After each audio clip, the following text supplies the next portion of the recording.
शरण गुरु के digital class में आप लोगों का स्वागत है। मैं डॉक्टर प्रकाश मिश्रा समास प्रकरण को पढ़ाने जा रहा हूँ।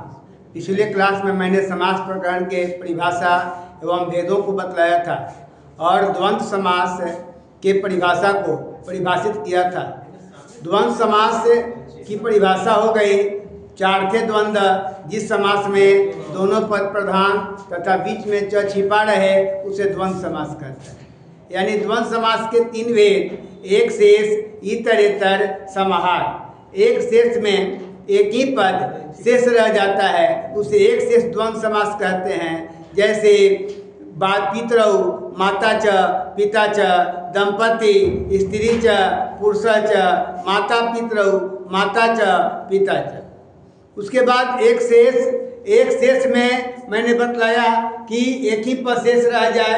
इतरेतर का अर्थ बताया कि जिसमें भिन्न भिन्न पद आवे उसे इतरेतर द्वंद्व कहते हैं। और समाहार को जब परिभाषित किया गया तो समाहार का अर्थ होता है समूह, यानी समूहवाचक पद, नगरों के नाम तथा जहाँ जंतुओं में परस्पर विरोध हो उसे समाहार द्वंद्व कहते हैं। जैसे गो व्याघ्र, गो च, व्याघ्र च। अब हम तत्पुरुष समास को पढ़ने जा रहे हैं। तो तत्पुरुष समास में आपका उत्तर पद प्रधान तत्पुरुष। तत्पुरुष समास की परिभाषा हो गई कि उत्तर पद यानी दो पद होते हैं। हमने यहाँ लिखा है कि पूर्व पद प्लस उत्तर पद इक्वल टू समस्त पद। पूर्व पद का मतलब होता है पहला पद, उत्तर पद का मतलब होता है बाद वाला पद। तो जिस समास में बाद वाला पद प्रधान होता है उसे तत्पुरुष समास कहते हैं। तो तत्पुरुष समास में आप देखेंगे यहाँ कि जैसे विद्या प्लस आलय विद्यालय, हिम प्लस आलय हिमालय। तो विद्यालय जब कहते हैं तो विद्या का आलय विद्यालय, हिमालय कहते हैं हिम प्लस आलय हिमालय। आपका यहाँ पे संधि है, यहाँ पे हिमालय का हिमस्य आलय। देवालय देव प्लस आलय देवता का आलय देवस्य आलय। जैसे हम लोग कहते हैं गणेश, गणों के ईश, गणानामी इक्वल टू गणेश। तो अब कहता है यहाँ कि द्वंद्व समास तत्पुरुष समास के निम्नलिखित भेद हैं। जैसे आ जाता है आपका कर्मधारय है। उसके बाद आपका आ गया नैया है, उपपद है। जैसे कर्मधारय है, उसके बाद नैया है, उसके बाद आपका उपपद है, द्विगु है और विभक्ति है। तो कर्मधारय जब पढ़ते हैं तो कर्मधारय समास में आपका विशेषण विशेष उपमान उपमेय के साथ होता है। कर्मधारय समास जब भी होगा तो विशेषण विशेष उपमान उपमेय के साथ होता है। और विशेषण जो संज्ञा सर्वनाम की विशेषता बतलावे, विशेष्य जो विशेषण की विशेषता बतलावे उसे विशेष्य कहते हैं। जैसे आप कहते हैं यहाँ कृष्ण सर्प, तो अब कृष्ण सर्प इक्वल टू कृष्ण सर्प यानी काला सांप। उसके बाद आपका नैया है, नैया में आपका न का अर्थ हो जाता है नहीं, न के बाद यदि स्वर आता है तो अन हो जाता है, न के बाद व्यंजन होता है तो अ हो जाता है। उसके बाद आता है द्विगु में जब पढ़ोगे तो उसमें होता है संख्या पूर्व द्विगु। जिस समास का पहला पद संख्यावाची होता है उसे द्विगु समास कहते हैं। जैसे कहा जाता है पंचवटी, पंचानाम, वटानाम समाहार। सप्तपदी द्विगु के बाद विभक्ति आता है। तो विभक्ति में आप देखेंगे कि द्वितीया तत्पुरुष, तृतीया तत्पुरुष, चतुर्थी तत्पुरुष। तो यहाँ आप द्वितीया से लेकर सप्तमी तक आपकी विभक्ति हो गई। अब हम लोग एक एक समास को डिफाइन करते हैं। तो हम लोग चले आप समास में कर्मधारय में जब कर्मधारय पढ़ते हैं तो कर्मधारय समास मैंने दो फैकल्टी में इसको लिखा। एक तो आपका हो गया कि जिस समास के दोनों पद में विशेषण विशेष उपमान उपमेय का संबंध हो और दोनों पदों में एक ही कारक विभक्ति आए, एक ही कारक विभक्ति का तात्पर्य है समान विभक्ति। एक विभक्ति जैसे पीतम अम्बरम पीताम्बर, श्वेतम अम्बरम श्वेताम्बरा, नीलम अम्बरम नीलाम्बर। तो आप यहाँ देखोगे कि कर्मधारय समास जब भी होता है तो आपका विशेषण विशेष्य उपमान उपमेय के साथ होता है और दोनों पदों में एक ही कारक विभक्ति का चिन्ह होता है। अब देखिए, अब इसमें हमने पॉइंट से डिफाइन किया कि दोनों पदों में समान विभक्ति। जैसे हम लोग कहते हैं पीतम अम्बरम, पीतम अम्बरम इक्वल टू पीताम्बर। तो यहाँ देखा जाए कि पीताम्बर, तो हम यहाँ पे डिफाइन करेंगे कि कर्मधारय समास और बहुव्रीहि समास में क्या अंतर है। जब हम इसको देखते हैं तो कर्मधारय समास में और बहुव्रीहि समास याद करने का बहुत सटीक तरीका है कि कर्मधारय समास और बहुव्रीहि समास में अंतर स्पष्ट कर देंगे। तो कर्मधारय समास कहता है कि दोनों पद में समान विभक्ति विशेषण विशेष्य उपमान उपमेय के साथ हमारा कर्मधारय समास होता है विशेष्य के अनुसार विशेषण। पहला पद विशेषण होता है, दूसरा पद विशेष होता है और विशेष्य के अनुसार विशेषण होता है। विशेष्यानुसार विशेषण, जैसे विशेषण पढ़ते हैं तो उसमें आता है गुणवाचक विशेषण, संख्यावाचक विशेषण, सर्वनामिक विशेषण। तो गुणवाचक में हो गया पीतम अम्बरम पीताम्बर, नीलम अम्बरम नीलाम्बर। तो आप उपमान उपमेय, उपमान उपमेय जब पढ़ते हैं, उपमान का अर्थ हो जाता है जिससे तुलना की जाए। जैसे हम यहाँ एग्जाम्पल लें चंद्रमुखी, तो मुख की तुलना हम किससे करते हैं? चंद्रमा से। तो चंद्रमा तब कहता है कि उपमान उपमेय के बीच में दो का प्रयोग होता है, दोनों अव्यय है, इव एवं एव। इव मतलब समान, एव मतलब भी। तो चंद्रमुखी, तो इसका हम जब व्याख्या करते हैं, समास विग्रह करते हैं, तो यहाँ सीधा हो जाता है चंद्र इव मुखी। चंद्रमा के समान मुख है जिसका, लेकिन इसी को जब हम बहुव्रीहि में डालेंगे तो चंद्र इव मुखी यस्यासा अर्थात माँ सरस्वती। तो बहुव्रीहि समास, अब देखा जाए कि बहुव्रीहि समास, तो कर्मधारय समास में आपने देखा कि दोनों पद में समान विभक्ति विशेषण विशेष्य उपमान उपमेय के साथ हमने यहाँ कर्मधारय समास को डिफाइन किया। लेकिन जब बहुव्रीहि समास पढ़ते हैं तो जिस समास में अन्य पद प्रधान और समस्त पद किसी पद का विशेषण बन जाए उसे बहुव्रीहि समास कहते हैं। समास पद अन्य पद प्रधान और समास पद किसी पद का विशेषण बन जाए उसे बहुव्रीहि समास कहते हैं। यहाँ कहा जाता है कि प्रथम पुरुष कहता है मध्यम पुरुष से और वह इशारा होता है उत्तम पुरुष के तरफ। जैसे हम लोग कहते हैं पीताम्बर पीतम अम्बरम यश इक्वल टू पीताम्बर, श्वेताम्बरा श्वेतम अम्बरम यस्या सा श्वेताम्बरा, दशानन 10 आननानि यस्या सा यश सह अर्थात रावण, 10 आननानि यश सह अर्थात रावण। जैसे कहते हैं कि चंद्रमुखी चंद्र इव मुखी, चंद्रमुखी, तो चंद्र इव मुखी यस्या सा अर्थात माँ सरस्वती। तो अब समास याद करने का सबसे आसान तरीका है कि कर्मधारय समास और बहुव्रीहि समास में दोनों को एक जगह रख देंगे, दोनों का अंतर स्पष्ट हो जाएगा कि कर्मधारय समास क्या है। तो कर्मधारय समास में देखिएगा कि दोनों पर विशेषण विशेष तक जा करके स्थिर हो जाता है। जैसे हम लोग कहते हैं, मैंने यहाँ लिखा है कि पीतम अम्बरम, आपका कर्मधारय हो गया, लेकिन यही जब बहुव्रीहि में जाएगा तो पीतम अम्बरम यस्या सा अर्थात भगवान विष्णु, श्वेतम अम्बरम कर्मधारय, श्वेतम अम्बरम यस्या सा अर्थात माँ सरस्वती बहुव्रीहि।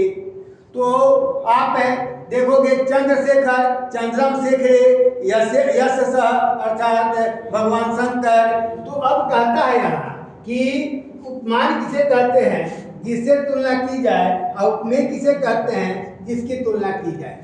तो अब समास में हमने देखा कि समास जब पढ़ते हैं तो हमने एग्जाम्पल रखा है कि कृष्ण सर्प कृष्ण सर्प। तो अब यहाँ देखें कि कृष्ण सर्प यानी काला सांप आप करते हैं तो आपका कृष्ण क्या है, विशेषण है, सर्प क्या है, विशेषण है। महादेव महान देव आपका ये संस्कृत हो गया, ये आपका विग्रह हो गया, ये संस्कृत हो गया, ये आपका हिंदी हो गया। तो महादेव महान आत्मा महात्मा। उसके बाद देखेंगे घन इव श्याम। घन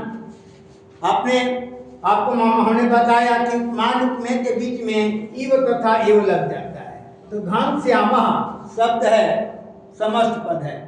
घन श्यामा को जब हम विग्रह करते हैं तो घन इव श्यामा इक्वल टू घन श्यामा। जैसे हम लोग एक और विद्याधन, हम लोग यहाँ आप लोग देखेंगे कि विद्याधन, तो विद्याधन कहते हैं तो इसका अर्थ हो जाता है, विग्रह हो जाता है विद्या एवं धन विद्याधन। तो इव तथा एव का प्रयोग किया जाता है। जैसे हम लोग कहते हैं चंद्र इव मुखी। तो अब देखते हैं कर्मधारय समास में विशेषण विशेष उपमान में, यानी विशेषण जो संज्ञा सर्वनाम की विशेषता बतलावे और जो विशेषण की विशेषता बतलावे उसे विशेष कहते हैं। उपमान जिससे तुलना की जाए और उपमेय जिसकी तुलना की जाए। अगला देखेंगे हम लोग नैया समास। आप लोग नैया समास जो है अपने आप में नकारात्मक है। तो नैया समास में 3 आपको रखा गया है कि न का अर्थ होता है नहीं शब्द जो है नैया समास होता है। न के बाद स्वर रहे तो न का अन। जैसे अब न का अन का एग्जाम्पल लिया जाए, न ईश्वर न कन्वर्ट इनटू अन। क्योंकि कन्वर्ट क्यों हुआ? क्योंकि यहाँ कहता है कि न के बाद स्वर, तो आपका ई क्या है, स्वर है। ई क्या है, स्वर है, इसीलिए न कन्वर्ट इनटू अन। तो आपका यहाँ बन गया अनिश्वर। तो न के बाद व्यंजन रहे तो न का अ, यानी बेसिक फंडा यहाँ है कि न के बाद अ रहे तो न का अ हो जाता है। जैसे एग्जाम्पल है न विद्या न के बाद आपका वो क्या है, व्यंजन है, इसीलिए आपका हो गया अविद्या। न आगत, न के बाद आ जो है आपका स्वर है, इसीलिए आपका यहाँ अनागत हो गया। न पुत्र, न के बाद वो आपका व्यंजन है, इसीलिए आपका हो गया अपुत्र। तो नैया समास कहता है कि न का अर्थ होता है नहीं, न के बाद स्वर रहे तो न का अन, और न के बाद व्यंजन रहे तो न का अ हो जाता है। आपका यही आपका नैया समास है। उसके बाद चलेंगे तो समास से याद रखने का सबसे बेसिक तरीका है कि समास में, तत्पुरुष समास में उत्तर पद प्रधान होता है, अव्ययी भाव समास में पहला पद प्रधान होता है, द्वंद्व समास में दोनों पद प्रधान होता है और बहुव्रीहि समास में अन्य पद प्रधान होता है। जब समास पढ़ते हैं, देखिए जब समास पढ़ते हैं तो समास पढ़ने में थोड़ा पीछे की तरफ चल रहे हैं। तत्पुरुष से ये बेसिक नॉलेज है। तत्पुरुष में बाद वाला पद प्रधान, जैसे आप कहते हो हिमालय, हिमस्यालय, विद्यालय, विद्यालय। उसके बाद अव्ययी भाव में कहता है कि अव्ययी भाव पहला पद अव्यय, यानी पहला पद पूर्व पद प्रधान, पहला पद प्रधान यानी पहला पद अव्यय होता है, वो अव्ययी भाव है। आप देखोगे द्वंद्व समास दोनों पद प्रधान और आपका बहुव्रीहि समास, बहुव्रीहि कहता है कि अनपद प्रधान। समास याद रखने का सबसे बेसिक फंडा है कि आप अव्ययी भाव समास, पहला पद प्रधान यानी पहला पद अव्यय। जैसे हम लोग कहते हैं उपनगर नगरस्य समीपम, उपनगर नगरस्य समीपम, यानी पहला पद अव्यय होता है, पहला पद प्रधान होता है। तत्पुरुष समास में बाद वाला पद आपका प्रधान हो गया, जैसे हिमालय है, विद्यालय है, आप उसमें जैसे आप कह सकते हैं आप पाठशाला है। तो अब द्वंद्व समास में दोनों पद प्रधान होता है, अब बहुव्रीहि समास में अन्य पद प्रधान होता है। समास याद करने का सबसे बेसिक फंडा यही है कि जब आप इतना याद रखोगे कि अव्ययी भाव समास, पहला पद प्रधान यानी अव्यय, तो तत्पुरुष बाद वाला पद प्रधान, द्वंद्व समास दोनों पद प्रधान और बहुव्रीहि समास अन्य पद प्रधान। अब हम लोग चले नैया के तरफ, उपपद के तरफ। उपपद का उप मतलब ही हो जाता है समीप। समीप का मतलब होता है उप जो है किसी भी व्यक्ति वस्तु के निकटता का बोध कराता है। अब उपपद समास जब भी होता है तो किसी न किसी का विशेषण बन जाता है। जैसे निशाचर कहते हैं तो निशायाम करती थी निशाचर, यानी आपका राक्षस का बोध करा दिया। नगह कहते हैं न गश्ती थी, नगह यानी आपका पर्वतराज का बोध करा दिया। तो उपपद समास का अर्थ ही हो जाता है समीप, निकट। जो पद के निकट है वह आपका उपपद है। उप प्लस पद इज इक्वल टू उपपद। उपपद समास के अंतिम में कोई ना कोई क्रिया होती है। क्रिया का मतलब हो गया प पिबती, क्रिया का मतलब हो गया प पिबती, ग गछती, चढ़ चढ़ती। तो अब उपपद समास जब भी होता है तो कर्म कारक, अपदान कारक, अधिकरण कारक के साथ होता है। कर्म कारक का मतलब हो गया द्वितीय विभक्ति, अपदान कारक का मतलब हो गया पंचमी विभक्ति, अधिकरण कारक का मतलब हो गया सप्तमी विभक्ति। ध्यान देने योग्य बात है कि उपपद समास में तीन विभक्ति का ही प्रयोग किया जाता है, कर्म कारक, अपदान कारक, अधिकरण कारक। इसके अंतिम में इति लिखना आवश्यक है और इसका प्रयोग विशेषण के रूप में होता है। विशेषण के रूप में उपपद समास का प्रयोग किया जाता है। जैसे हम लोग देखेंगे एग्जाम्पल में कि आप जब देखेंगे तो आपका सीधा आया है एग्जाम्पल, आपका यहाँ प है, पिबती है, प पिबती। तो हम लोग उपपद समास में हम लोगों ने पढ़ा कि उपपद का अर्थ होता है समीप, निकट, निकटता का बोध कराता है उपपद समास। इसके अंतिम में कोई ना कोई क्रिया होती है। तो क्रिया तो हमने लिखा प पिबती। तो यहाँ प पिबती का एग्जाम्पल है मधुप, मधुप। तो यहाँ हो जाएगा मधु पिबती इति मधुप, यानी भावड़ा मधु को पीता है। दूसरा एग्जाम्पल है नगह, ग ग ग कन्वर्ट इनटू गच्छति, गच्छति। तो गच्छति कहते हैं नगह, नगह का मतलब हो गया न गच्छति इति नगह, नहीं जाता है इसीलिए वह नग है। नग मतलब पहाड़, नग पर्वत का विशेषण है, नग मतलब पहाड़। उसके बाद है द, द मतलब ददाती। जैसे हम लोग कहते हैं सर्वदा, सर्वदा, सर्वदा कहते हैं तो आपका हो गया सर्वम ददाति इति सर्वदा, सबको देता है इसीलिए सर्वदा है। शारदा, शारदाम्भोज, वदना बदनाम्बुजे, सर्वदा सर्वदा अस्माकम, सनिधिम सनिधिम क्रिया। एक अथलोकाया सीबीएसई बोर्ड में पढ़ना है, शारदा शारदाम्भोज, वदना बदनाम्बुजे, सर्वदा सर्वदा अस्माकम, सनिधिम सनिधिम क्रिया। तो सर्वदा शब्द आया है, वहाँ कहता है कि शरतकालीन कमल के समान मुख वाली, सब कुछ देने वाली हे माँ सरस्वती, आप हमारे मुखमंडल में हमेशा निवास करें। तो सर्वदा का मतलब हो गया सब कुछ देने वाली। दूसरा कहता है ज्ञ, ज्ञ जब कहते हैं तो जनाति मतलब जानना। जैसे हम लोग कहते हैं तत्वज्ञ, तत्वज्ञ जब कहते हैं तत्वम जानाति इति, तत्वज्ञ।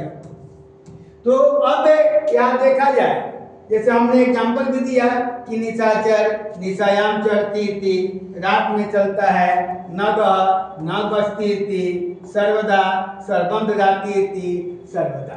तो उपपद समास है, उपपद का आप लोग समझ गए होंगे कि उपपद समास जब भी होता है तो उपपद समास से उपपद का अर्थ हो जाता है समीप, इसके अंतिम में कोई ना कोई क्रिया होती है और यह कर्म कारक, अपदान कारक, अधिकार कारक के साथ होता है। अगला हम लोगों का समास है द्विगु समास।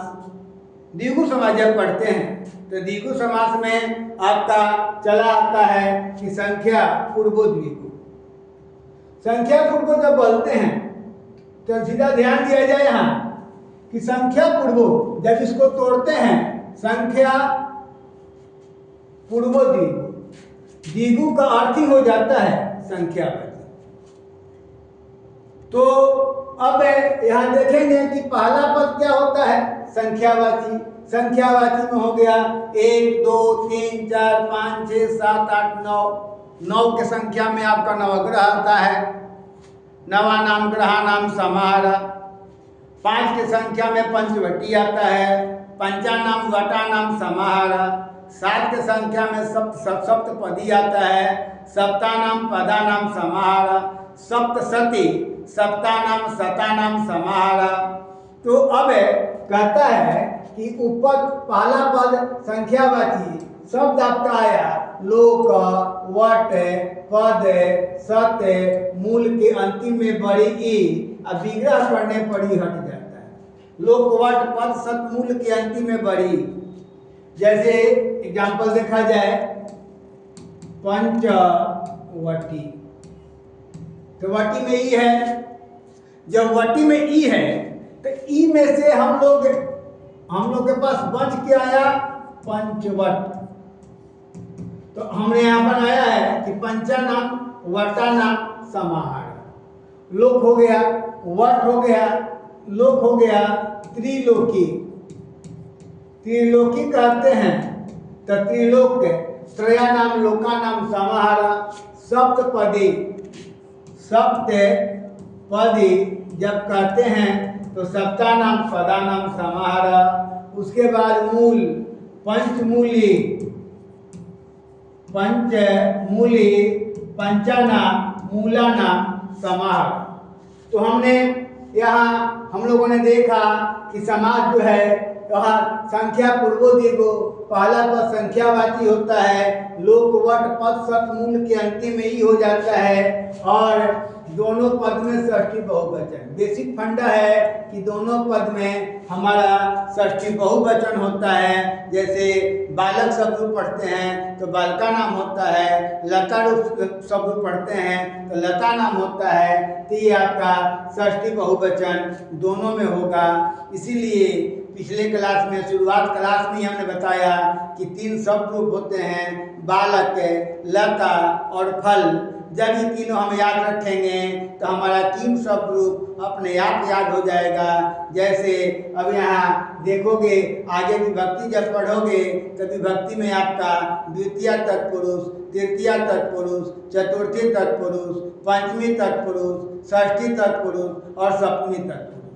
तो आप जब पढ़ो तो वहाँ पे आपका सब रूप याद होना चाहिए। जैसे कहा जाता है कि बालकः बालकौ बालकः, बालकम बालकौ बालकान, बालकेन बालकाभ्याम बालकै, बालकाय बालकाभ्याम बालकेभ्य, बालकात् बालकाभ्याम बालकेभ्य, बालकस्य बालकयोः बालकानां, बालके बालकयोः बालकेषु, हे बालक हे बालकौ हे बालका। क्योंकि कारक के बाद समास जब पढ़िएगा तो इसका जुड़ाव होता है, क्योंकि विभक्ति है, विशेषण विशेष है। इसीलिए आपको यहाँ पे कारक के बाद आपको समास है पढ़ाया जा रहा है। और तब कहता है कि अंतिम में समाहार लिखा जाता है। समाहार का अर्थ हो जाता है समूह। समूह का मतलब हो गया कि जैसे पंचवटी पंचानाम मूलानाम समाहार पंचमूली पंचवटी पंचानाम वटानाम समाहार पंचमूली पंचानाम मूलानाम समाहार सप्तपदी शब्दानाम पदानाम समाहार। अब एक चीज और आप लोगों को बता दें, समास याद करने का सबसे बेहतर तरीका, समास याद करने का सबसे बेहतर तरीका, दो समास को एक साथ जोड़ दीजिए। जैसे पिछले हमने बताया था कि आप यहाँ पे जोड़िए, यहाँ पे आप इसको जोड़ सकते हैं, यहाँ पे आप इसको जोड़ सकते हैं कि कर्मधारय समास और बहुव्रीहि समास में क्या अंतर है। कर्मधारय समास और बहुव्रीहि समास में क्या अंतर है? तो कर्मधारय समास जब कहते हैं, कर्मधारय समास जब कहते हैं तो कर्मधारय समास जब बोलते हैं तो कर्मधारय समास